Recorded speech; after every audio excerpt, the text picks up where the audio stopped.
नमस्ते। हामी अहिले चाहिँ टोकियोको उएनो पार्कको पोखरीमा हामी डुङ्गा गर्दैछौँ चट चलाएर। यसै क्रममा चाहिँ अहिले एकदम चलेको नेपालबाट सिधै ब्याजर भिजा अथवा वर्किङ भनौँ न, ब्याजर भन्दा वर्किङ भिजामा आउँदाखेरि मान्छेले 20, 25 अथवा 15, 12 आफ्नो तरिकाले पैसा नर्मल तिर्दो रहेछ होइन। तर तपाईँहरू यहाँको कम्पनीमा सिधै सम्पर्क गरेर आफ्नो भाषा चाहिँ यहाँको भन्दा नि यान 3सम्मको छ भने चाहिँ के अरे प्लेन भाडा मात्र तिरेर पनि आउन सक्नुहुन्छ। त्यो कसरी सम्भव हुन्छ भने चाहिँ हाम्रो एकजना यहाँ विशेष साथीसँग चाहिँ अनुभव छ। उहाँलाई केही कुरा चाहिँ म चाहिँ सोध्नेछौँ। नमस्ते।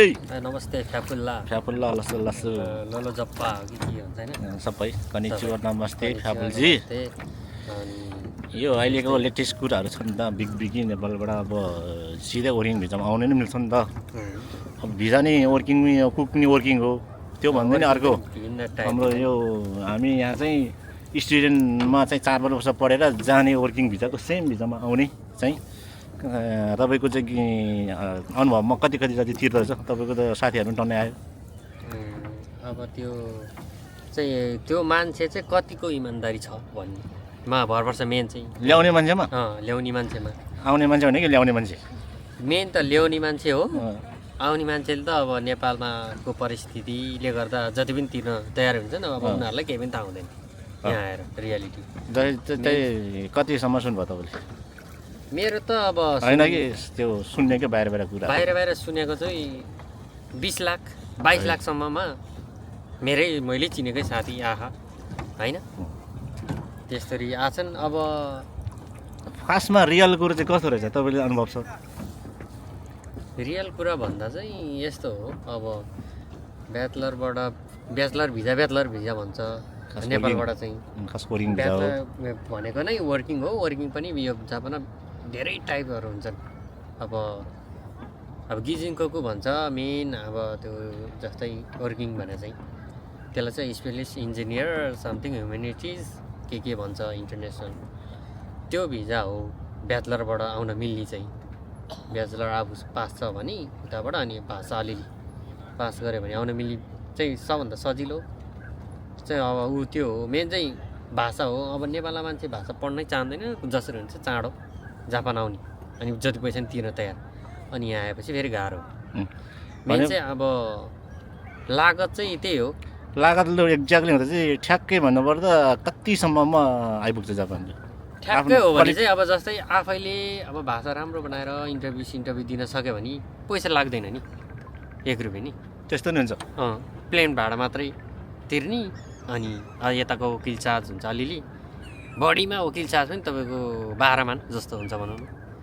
मेन भने अलिकति महँगो भनेको 12 मान हो, त्योभन्दा बढी चाहिँ लाग्दैन। त्यो रियल आफ्नो भाषा क्यापेबिलिटी छ भन्यो भने चाहिँ त्यतिमा आउन सक्छ।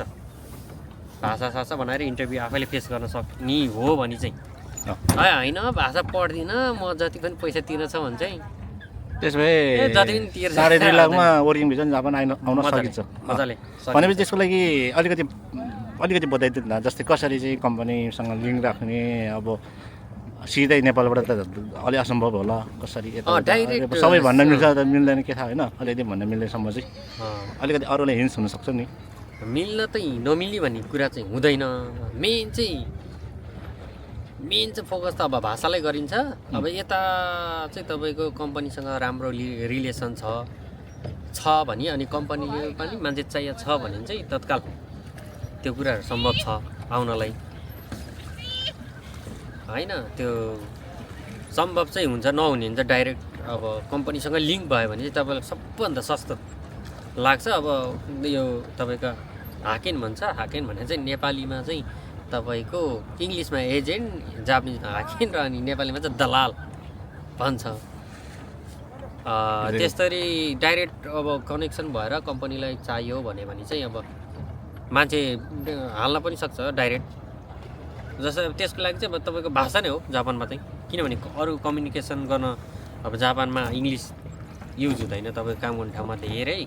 अनि त्यही भएर जापानिजले चाहिँ जापानिज भाषा चाहिँ किन खोज्छ भने, अब जस्तै केही बिग्रियो अथवा केही काम गराउन पऱ्यो भने भाषै जानेन भने तपाईँले कसरी काम गर्न सक्नुहुन्छ? मेन त्यही भएर भाषालाई फोकस दियो हो।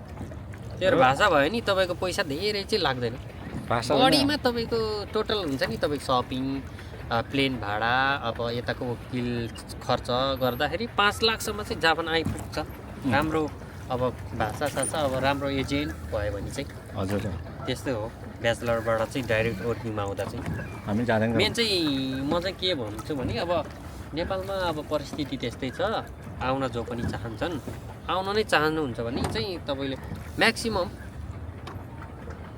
यान 3 सम्म चाहिँ पढेर आउँदा राम्रो हो नभए चाहिँ कमसे कम यान 4 लेभल चाहिँ त्यो चाहिँ जसरी पनि पढेर आउनुपर्छ नत्र भने काम छैन तपाईँले कुकुरै नपादु अब चाहिँ जापान किनभने भाषा नभएपछि तपाईँलाई गाह्रो हुन्छ नि त मेन चाहिँ त्यही हो हजुर अब यो कुरा लम्बिन्छ वास्तवमा उहाँलाई नै अनुभव भएको हुनाले लगभग 3 लाखमा तपाईँले चाहिँ आउन सक्नुहुन्छ त्यसमा तपाईँको क्वालिटी तपाईँको कोसँग सङ्गत त्यसमा भर पर्छ तपाईँ नै 20-25 लाखमा फस्नु हुनेछ त्यही भएर तपाईँहरू पनि आफै